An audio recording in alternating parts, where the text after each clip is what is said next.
Alors, ce ne sont pas toutes les personnes âgées qui rêvent ou qui ont les moyens d'aller s'installer dans une maison pour retraités. Et ce n'est pas toutes les jeunes familles qui ont la capacité financière de s'acheter une première maison. Alors, on voit de plus en plus les gens s'unir, s'entraider et se tourner vers la maison intergénérationnelle. Mais quelles questions on doit se poser pour voir si c'est vraiment une bonne idée pour nous? Alors, j'ai invité des spécialistes, encore une fois. Bonjour. Nous avons avec nous Mme Suzanne Roy. Bonjour. Vous êtes mairesse de la ville de Sainte-Julie. Pour les gens à l'extérieur, donc c'est sur la rive sud, à quelques kilomètres de la ville de Montréal. Depuis 2005 que vous êtes là. Et on dit de vous, vous êtes une mairesse visionnaire. Alors, je reviens vers vous dans un instant. J'ai invité une spécialiste terrain. Alors, Véronique Vigneault, bonjour. Bonjour. Vous habitez dans une maison intergénérationnelle à Sherbrooke. Vous avez votre conjoint.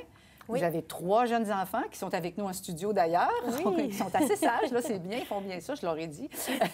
Et vous habitez depuis quelques mois avec votre mère, Lorraine. Oui. Voilà.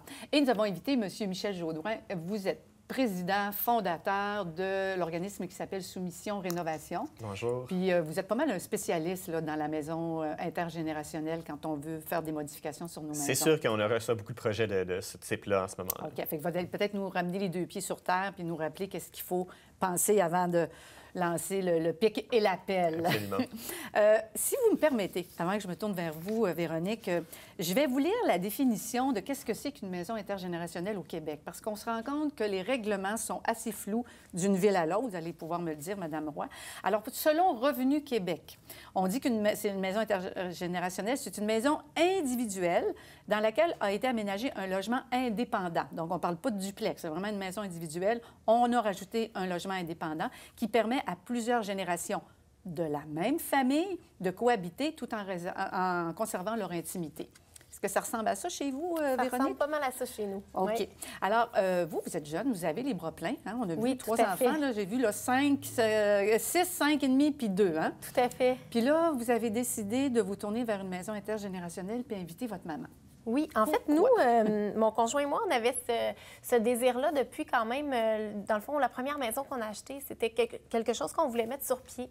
On en avait parlé alors à ma mère qui nous avait juré que jamais de la vie elle allait embarquer dans un projet comme ça. À l'époque, eux, ils avaient gardé les grands-parents à la maison, puis c'était pas nécessairement des bons souvenirs pour elle. Donc, elle, qui avait une excellente relation avec mes enfants, voulait pas devenir cette espèce de poids-là pour la famille. Donc, on a acheté notre première maison. Ensuite de ça, quand on a déménagé, on a visité des maisons unifamiliales, puis on est tombé sur quelques maisons intergénérationnelles. Puis on a réitéré notre offre à ma mère, qui, encore une fois, a dit non, j'ai vraiment pas d'intérêt pour ça. Puis finalement, la maison qu'on a choisie avait cet aménagement-là. Donc, un petit logement au sous-sol, en fait, au rez-de-jardin, qui était magnifique. Puis, dans le fond, ce que j'ai dit à ma mère, c'est viens voir, ça te permettra, ça te permettra de visiter la maison, puis juste de te faire une opinion, puis après ça, on passera à autre chose. Puis, finalement, elle est venue, puis quand elle est rentrée, elle dit, je sais pas pourquoi je t'ai dit oui, c'est chez nous, je le vois, je le sens. Ah oui. Les enfants sont encore assez jeunes, les enfants sont très, très proches de ma mère, donc je me disais peut-être que ça va être un peu lourd, tu sais. Déjà, elle nous donnait un bon coup de main, elle gardait les enfants. Elle a quel âge, votre mère? Elle a 65 ans. Donc, elle est jeune. Elle est quand même assez jeune, oui, longtemps avec vous. Oui, tout à fait. Mais je me disais, tu sais, des fois, ça peut être lourd, puis ça peut être un peu envahissant. Donc, on a commencé ça, puis la plus jeune, surtout, là, elle veut tout le temps être chez mamie, elle veut descendre, puis aller voir sa mamie. Puis, justement, j'ai dit, est-ce que tu trouves que c'est trop? Puis, non, au contraire, elle dit, je revis. Je n'avais pas réalisé que vivre toute seule, tu sais, la routine manquait, les interactions, vraiment, ça a changé sa vie pour le positif, puis ça a changé la nôtre aussi beaucoup. Oui, on va y revenir justement des avantages et peut-être des inconvénients. Mais ce que je comprends, c'est que vous, de la façon que ça s'est passé, c'est la jeune famille qui avait envie d'inviter l'aîné. Oui. Alors, par contre, dans d'autres occasions, ça doit être peut-être l'aîné qui dit, écoutez, si vous achetez une maison, moi, je pourrais vous aider, puis comme ça, hein, je pense que le besoin peut venir. Mais en tout cas, vous, c'est vraiment une belle histoire. Madame Roy, mairesse, Madame la mairesse, j'aime ça, j'ai une mairesse avec moi. Est-ce que vous pensez que ça va être une demande de plus en plus de la part des jeunes familles de pouvoir avoir des maisons intergénérationnelles pour accueillir leurs parents âgés? De plus en plus, et je vous dirais, on le sent parce que l'expérience est souvent très positive. Alors, j'écoutais tantôt dire l'expérience avec les aînés dans la même maison, ça n'a pas nécessairement laissé des bons souvenirs. Mais là, on parle d'un concept totalement différent. Parce que votre mère, elle est chez elle et vous êtes chez vous. Alors, juste cette différence-là, on le voit. On faisait du porte-à-porte en novembre dernier. Arrêtez donc. Et oui, et il y avait plusieurs maisons, justement, bigénération. Et on sentait, et d'un côté et de l'autre, que tout le monde y trouvait son compte. Okay. Personne n'envahissait l'autre. Alors ça répond vraiment à un besoin de sécurité pour les aînés, mais aussi un besoin de sécurité pour les enfants qui sont à proximité pour surveiller s'il y a un problème, s'il y a quoi que ce soit.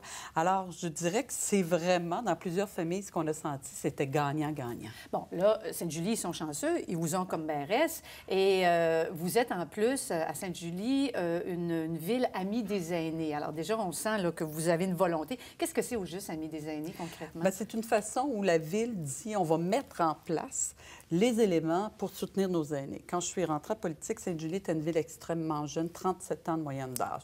Et je trouvais triste que quand les enfants devenaient adultes ou partaient, à ce moment-là, les gens quittaient la ville de Sainte-Julie parce qu'il n'y avait pas de service, il n'y avait pas la possibilité de rester. Alors, on a tout mis en place maintenant. Alors, on peut naître à Sainte-Julie, s'y instruire, grandir, faire sa famille et vivre aussi comme aîné. Oui, tout à fait. Et bon, les règlements sont assez complexes. Je m'en viens vers vous, M. Jodoin. Écoutez-nous bien, là. On va avoir besoin de réponses. D'une ville à l'autre, les règlements sont très différents. On a vu des reportages à la télévision de gens qui avaient acheté une maison, puis 7 mois plus tard, ils se sont fait dire, vous êtes hors la loi. Là. Je ne sais pas comment ça s'est passé de votre côté. Vous, en gros, le règlement à Sainte-Julie, là, c'est quoi? Il a évolué. En règlement, ça évolue aussi. Parce que vous êtes une visionnaire. le premier projet, il y a 20 ans, de maisons bigénération. C'était quelques maisons dans un quartier vraiment très cossu. Il fallait avoir les moyens d'avoir ce type de maison-là. Et là, on l'a vraiment démocratisé. Donc, on a ouvert les règlements en disant, bon, voici la possibilité, même si le terrain est plus petit, lors de modifications, sans restriction, par exemple, au niveau des étages. Donc, on a vraiment ouvert cette possibilité-là et ça répond vraiment beaucoup aux demandes des parents qui vieillissent. Est-ce qu'il y a des gens qui disent qu'ils sont contre ça? Oui, puis souvent, il y a des gens qui sont contre parce qu'ils ne veulent pas avoir plus de voisins, plus de voitures, plus de voisins, ou que quelqu'un voit chez eux. Mais ce qu'on a, la plus grande crainte, c'est la deuxième vie de ce logis. Quand maman et papa partiront, qui y aura dans cette maison? Qui on aura comme voisin? Ça ne sera plus les parents de Véronique qui vont être là. Mais est-ce qu'on a le droit de... Parce que là, dans Revenu Québec, ils disent qu'il faut que ça soit dans la même famille. Ça n'existe pas dans la vraie vie. Oh, on va les appeler Alors, Revenu Québec. Dans la vraie vie, il n'est pas possible pour une ville de déterminer qui va vivre dans une maison. Non, mais tout à fait. Alors ça, c'est l'inquiétude, mais de la façon dont on le fait, souvent, je parlais à quelqu'un ce matin, il me disait, non, moi, quand mes parents ne seront plus là, on va vendre la maison à une autre famille qui aura besoin d'une bigénération. Parce que vous, votre maman est jeune, alors là, c'est comme une aventure qui va durer plusieurs années. Puis on voit déjà, tu sais, les possibles de nouvelles vies dans le sens où les enfants vont vieillir. Ça peut être une belle, tu sais, un beau tremplin pour avant de partir vraiment de la maison. Puis je sais pas exactement la réglementation, mais à Sherbrooke, il y a l'idée d'avoir une pièce commune, ce qui fait que la deuxième vie peut difficilement être avec des étrangers. Ah oui, parce donc, il n'y a pas de règlement sur qui habite là, mais il y a des éléments qui font en sorte que, bien, nécessairement... Il faut que tu te connaisses un petit peu. M. Jodoin va nous en parler, parce que vous, les plans, vous connaissez ça, justement. Absolument, alors, c'est quoi les questions qu'il faut se poser avant soit d'acheter ou de rénover sa maison en maison bigénérationnelle? La première chose, puis je crois que vous allez être contente que je dise ça, c'est de consulter la ville. Ah, bien, à la Sainte-Julie, on sait qu'on est correct à Sainte-Julie. Parce que, tu sais, vous avez fait référence à une émission, justement, qui parlait d'une famille qui avait acheté une maison, puis qu'après ça, plusieurs mois après, ils ont dû faire des grosses rénovations. Puis c'est exactement ça. Chaque ville, chaque arrondissement ont des règlements différents. Donc, la première chose, c'est vraiment de consulter la ville. Qu'est-ce qu'on a le droit de faire? C'est quoi les exigences? Est-ce qu'on a besoin d'un plan d'architecte? Est-ce qu'on a le droit de faire un agrandissement? Est-ce qu'on a le droit de faire un deuxième étage sur la maison? C'est toutes des questions qui sont vraiment importantes à poser. Une fois qu'on a fait ça, bien là, après, on peut aller à la prochaine étape, donc faire les plans d'architecte, puis après ça, justement, aller en soumission, puis tout ça. Là. OK. Et puis, je pense que vous nous avez apporté des photos. Il y a plusieurs façons, donc, de rénover ou en fait, d'agrandir une maison unifamiliale en intergénérationnel. Puis, en fait, il faut vraiment se poser la question, qu'est-ce qu'on veut, comment est-ce qu'on veut vivre notre relation avec notre parent ou avec nos enfants, dépendamment de qui on est. Par exemple, un agrandissement, de rajouter un deuxième étage sur un bungalow, ça peut être très intéressant, mais certains points auxquels il faut quand même penser, comme l'insonorisation. Madame Vigneault, avec ses 3 petits marmots, là, je suis pas sûre que Madame Lorraine, votre mère... Pas dans votre... J'espère est-ce qu'ils sont au-dessus de votre tête? Elle est en dessous, mais d'une partie de la maison. Donc, non, c'est pas trop pire. Il paraît que c'est moi la pire. Je marche chez talons. C'est ce que je me suis fait dire. Après 10 heures le soir, il faut moins que je marche dans la salle à dîner. OK, donc il faut penser à l'insonorisation. Exactement. Surtout si on veut bâtir un deuxième étage, c'est de l'insonorisation, mais aussi, est-ce que c'est une sortie qui est extérieure, qui monte au deuxième étage? Puis si oui, qui va prendre ça? Est-ce que c'est une jeune famille avec des jeunes enfants ou bien est-ce que c'est l'aîné? C'est une question qu'il faut quand même se poser. Mais il y a d'autres sortes d'agrandissements, par exemple latéral, donc sur le côté. Si le terrain le permet, ça peut être un agrandissement qui est super agréable parce que, là, on peut vraiment avoir pas les problèmes d'insonorisation. Ça peut être vraiment une entrée séparée, donc de ce côté-là, c'est super bien. Puis à ça devient aussi une question de coût, parce que c'est la question à 150 000 combien ça coûte? Oui, 150 000 environ. Donc, pour donner une ordre de grandeur là, à ceux qui nous écoutent, on peut parler de 150 000 pour ajouter un deuxième étage sur un bungalow. Ah, oui. Puis ça peut monter plus haut. Est-ce que c'est une salle de bain avec une douche italienne? C'est sûr que ça peut faire grimper un peu la facture. OK. Versus, par exemple, un agrandissement qui est sur le côté, donc vraiment sur le terrain, si le terrain nous permet. Ça va encore dépendre, est-ce qu'on le fait est-ce que c'est une maison 2 étages, qu'on rajoute 2 étages? Est-ce qu'on fait juste un étage? C'est toutes des choses qui vont faire varier le coût au pied carré. Donc, pour un ordre de grandeur encore, là, 150 dollars du pied carré habitable, ça peut aller jusqu'à 400 parce que ça dépend du terrain. Est-ce que le terrain nous permet de faire ce genre de choses-là? Puis pour même la maison, le bungalow, des fois, c'est vraiment... on dit, parfait, oui, je veux vraiment construire mon deuxième étage, mais il faut regarder aussi les éléments structurels de la maison. Est-ce que les fondations, est-ce que les colonnes, les murs, porteurs, tout ça peut supporter le deuxième étage? Mais la maison intergénérationnelle ou bigénérationnelle, là, est-ce qu'elle ne doit pas avoir 2 adresses civiques ou juste une adresse civique, puis c'est depuis l'intérieur que ça communique? Nous, il y avait une seule adresse civique et on l'a modifiée. Question de sécurité, question d'appel d'urgence. Alors, pour s'assurer justement qu'on puisse répondre aux besoins des aînés. Donc, on l'a modifié et ça ne crée pas de problématiques supplémentaires parce qu'il y a 2 adresses. Pour nous, ça a vraiment été un élément de sécurité. Au début, on se disait, c'est ce qui va empêcher la deuxième vie, la crainte étant toujours la deuxième vie. Mais je pense que ça se passe plus dans l'intention. Nous, on n'a pas la pièce commune obligatoire. Chacun peut vraiment être chez eux de façon... Fermer la porte. Oui, voilà, et fermer la porte s'il veut être tranquille. Alors, cet élément-là d'adresse, ça nous inquiète un petit peu. Alors, on a décidé, nous, d'ajouter la deuxième adresse. Puis là, moi, je suis dans les questions techniques. Alors, si on a 2 adresses, est-ce qu'on peut avoir seulement une hypothèque à ce moment-là? Est-ce que c'est possible de dire c'est une maison, un propriétaire, mais on a 2 adresses civiques? Dans notre cas, c'est ça. À Sherbrooke, on peut. Oui, on a 2 adresses, mais on a une seule hypothèque. Puis, OK. Je sais qu'on n'est pas les grands spécialistes des finances, mais comme vous êtes dans la rénovation, je pense qu'il y a certains avantages financiers quand on se lance dans un projet comme la maison bigénérationnelle. Il y a des crédits d'impôt. Je ne sais pas si vous pouvez un petit peu... Oui, c'est sûr que tous ces programmes-là, c'est très difficile à démêler, donc c'est une super bonne question. Ça dépend encore de où est-ce qu'on habite. Par exemple, Montréal, pour ceux qui sont résidents de cette ville, il y a des programmes de rénovation majeure qu'on peut utiliser. Là, je ne connais pas toutes les spécificités, donc il faut regarder qu'est-ce qu'il y en est.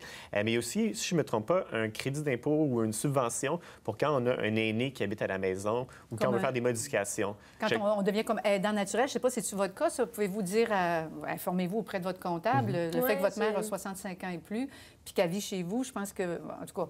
Mais dans la réalité, c'est plus elle qui nous aide que l'inverse. Ah oui, mais bon, OK. Je sais pas si ça, c'est considéré. OK. Moi, j'avais lu à un moment donné, sur les maisons intergénérationnelles, les personnes âgées qui habitaient avec leurs enfants et petits-enfants visitaient moins souvent les hôpitaux, étaient moins malades. Et quand ils allaient dans les hôpitaux, leur séjour était moins long parce que, justement, il y avait le support d'une personne plus jeune pour vérifier la prise des médicaments. Si la personne tombait, on la retrouvait plus vite que si elle vivait toute seule. Est-ce que c'est quelque chose qui vous a motivé, vous, d'avoir votre maman auprès de vous? Bien, oui, tout à fait. Bien, c'est quelque chose qu'on a perdu dans notre société, l'idée de mixer les générations, d'avoir... on est dans un moment de vie où c'est très, très intense avec des jeunes enfants. Nos carrières sont en pleine expansion aussi. Donc, on a des choix à faire. Puis nous, on a toujours mis, tu sais, la famille au cœur de tout ça. Puis le fait que ma mère soit là, bien, ça nous permet de garder la famille au cœur puis de pouvoir aussi mettre du temps, investir du temps dans nos vies professionnelles. Donc, je ne vois que des avantages. C'est sûr qu'il faut toujours, tu sais, c'est l'aspect de l'intimité, du respect, tu sais, des limites de l'autre, mais une fois que ça, c'est fait, je veux dire, il n'y a pas d'inconvénient. On est hyper gagnant, elle aussi. Donc, si vous permettez, on va demander à un autre expert. On a un 4e expert qui va venir se joindre à nous. Il s'appelle Isaac. Oui. Isaac, il a 6 ans. Salut. Puis toi, tu habites avec ta grand-mère à côté de chez toi. Puis qu'est-ce qui est le plus cool d'avoir ta grand-mère à côté? J'aime faire mes devoirs avec elle. J'aime manger avec elle. Est-ce qu'elle fait des biscuits, des gâteaux? Ouais. Quand ça me tente pas d'aller au service de garde, je vais chez elle pour attendre l'autobus et on joue à des jeux, on joue aux cartes. Fait que toi, t'es super content là, que ta grand-mère elle aille déménager. Puis il n'y a pas beaucoup de règles hein, chez grand-maman? Oui. Ah, ça, c'est bien. Ça, c'est bien intéressant. Parce que tu sais que le rôle principal des grands-parents, c'est d'aimer inconditionnellement. Ta maman elle va s'occuper de l'éducation. Ça va bien aller. Bien, écoutez, merci infiniment de nous avoir éclairés. En tout cas, vous êtes un exemple où on voit que des avantages. J'imagine qu'il faut se poser quand même des bonnes questions pour avoir une bonne discussion avant de plonger dans l'aventure. Établir justement les limites, puis s'entendre sur comment ça va fonctionner, mais à partir de là, puis réajuster, tu sais. Puis moi, ça a été important, une fois que ça a fait quelques mois qu'on était ensemble, de dire est-ce que ça te convient la façon qu'on fonctionne? Puis on a ajouté des petits éléments, comme des fois la porte de mamie est barrée, puis on peut pas descendre. Elle a le droit d'écouter ses programmes, des fois tranquille, ou lire, ou elle a peut-être des appels téléphoniques à faire, j'ose avec ses amis, hein? Hey, merci, Isaac, d'être venu. Merci, M. Jaudoin. Merci, Véronique. Merci, Mme la mairesse Suzanne Roy.